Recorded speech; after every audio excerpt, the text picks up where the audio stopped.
Bonjour. Ah, vous savez quoi? J'ai envie de vous faire plaisir, mais pas de n'importe quelle façon, et il faudra le mériter. Ce soir, à partir de 20h sur ma chaîne Twitch, je vais organiser un petit tournoi sur Mortal Kombat 11, mon jeu Xbox One du moment. Les règles seront simples. Ce sera en 2 matchs gagnants, je vais vous affronter chacun votre tour, et le gagnant remportera un jeu Xbox One. Parmi plusieurs titres, il faudra juste habiter en France métropolitaine par rapport aux frais d'envoi, me follower sur ma chaîne Twitch afin que vous puissiez me donner votre pseudonyme Xbox. Je vous donnerai plus de détails durant le live, en espérant que vous serez nombreux et nombreuses à venir m'affronter. Et puis j'avais vraiment envie d'organiser un petit concours sur Mortal Kombat. Concernant la vidéo du jour, on va rester chez Microsoft, mais une génération précédente. Le test de ces deux Xbox 360 trouvés lors du vide-grenier du 1er mai, achetés pour seulement 12 €. Enfin seulement 12 €. Il faut qu'on espère qu'elle fonctionne parfaitement, puisqu'il n'y a aucun câble, aucune manette et aucun jeu fourni avec. Oh, il y aura peut-être une petite surprise du chef à l'intérieur des consoles. Bon, enfin, après tout, les jeux extrêmement rares sur la 3.6, mis à part les Manic Shooter et les shmup, il n'y en a pas tant que ça. Enfin, je crois que Manic Shooter et shmup, c'est la même chose. Excusez-moi si je me trompe de ce côté-là. Tout ce que j'espère, c'est qu'en plus d'être en état de fonctionnement, au moins une d'entre elles, c'est que celle-ci possède la toute première interface de la Xbox 360. Car c'est quelque chose que je recherche tout particulièrement par nostalgie. Objectif assez complexe à atteindre, puisqu'en plus d'acheter un ancien modèle de la 3.6, il faut que celle-ci n'a jamais été connectée à Internet.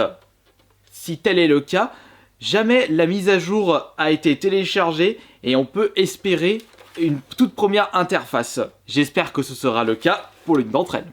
Afin de parvenir à mon objectif, trouver une 3.6 avec la toute première interface, j'ai en ma possession plusieurs indices. Il faut savoir qu'il existe, tout comme la PS3 et la Wii, plusieurs modèles de la 360. On a le modèle basique, la grosse fat de couleur blanche, on a avec le même design une console de couleur noire, la 360 Elite, et on a pu avoir à la fin de vie de cette console la version Slim. Celle-ci possède des touches tactiles pour les touches Eject et Power.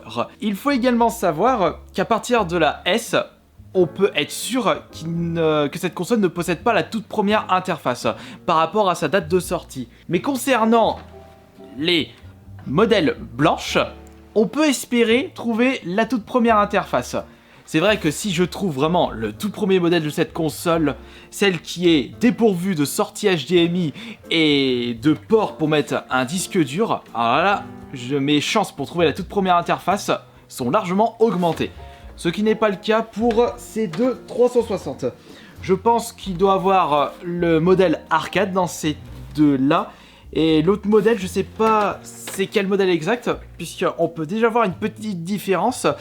C'est que la sortie disque est chromée sur celle du dessus et blanche sur celle du dessous. J'ai également un autre indice. Lorsque j'achète une Xbox 360, je regarde sa date de fabrication. Et c'est précisé juste ici. Celle du dessus a été fabriquée en 2008 et celle du dessous en 2007. Il est vrai que la console était sortie en 2005, mais à ces dates-là, il y avait encore la toute première interface, si je ne me trompe pas. Mais malheureusement, je n'ai pas pu acheter des manettes et des câbles avec ces consoles.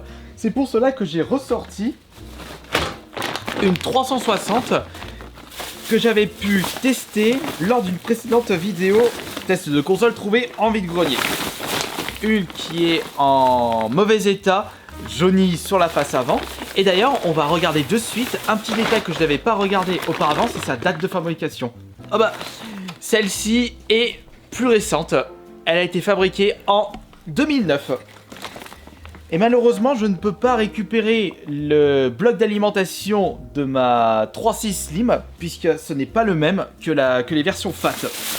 Mais vous inquiétez pas, tout est ici. Et nous allons de ce pas tester ces deux grosses bêtes. Nous allons choisir en premier celle qui est plus récente. La console sortie en 2008, c'est celle-ci. Alors, Volt Boy, on se pousse, manette PS4, tu dégages, PS3 pareil, hop, il y a assez de place pour mettre la bécane. J'ai besoin du gros câble d'alimentation, et voilà, ça y est, c'est emmêlé, c'est ma veine. C'est fou comme c'est joyeux. Ouais, c'est bon, geste tout en merde, de toute façon ça va retourner dans le sac. Et un câble extrêmement balèze, c'est de l'autre côté. Comme je vous le disais lors du compte-rendu vide-grenier, le vendeur a été honnête et a souhaité les vendre pour pièces. Il les avait jamais testés et il pouvait pas me garantir un bon état de fonctionnement. Est-ce qu'on peut lui faire confiance? Bah, de toute façon, si elle marche, c'est cool pour moi. Si elle marche pas, bah, ce sera sans surprise. Allez, on va démarrer avec celle-ci, la manette. On va en même temps, si ça marche correctement, mettre un jeu à l'intérieur pour voir si le lecteur CD fonctionne également. Allez, on allume ça. Attention, la première console, et c'est parti. Elle s'allume. Ah oui, il faudra voir aussi si elles ont le fameux problème de cette console, les 3 LED rouges. Oh putain. Parlons du loup. Allez hop, regardez-moi ça, les 3 LED rouges. J'y crois pas. Ah bah, je pense que celle-là, elle est morte. Et je crois qu'il n'y a même pas d'image. Elle est où la télécommande? Oh. Ah bah ouais, bah, les 3 LED rouges, bah la console, elle est morte. C'est seulement maintenant que je m'en suis souvenu de ce problème-là. Et c'est vrai que c'était un problème ultra récurrent avec la 360. Quand votre console fait ça, c'est limite mort.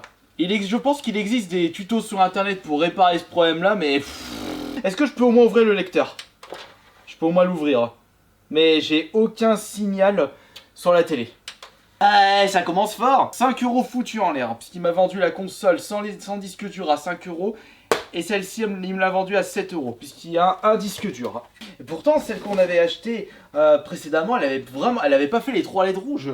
Bon, allez, on va éviter de perdre de temps et allons-y de suite. Allez, s'il te plaît, fonctionne. Et surtout, la première interface. Bon, non, au moins, fonctionne. Ça rattrapera la précédente qui est morte.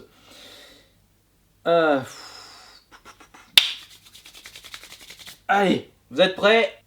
Maintenant. Attention. Oh, oh non, déception. Elle passe, mais c'est pas la première interface. C'est la dernière interface. Oh non, non, je suis déçu. Petite déception. Il y a un jeu à l'intérieur?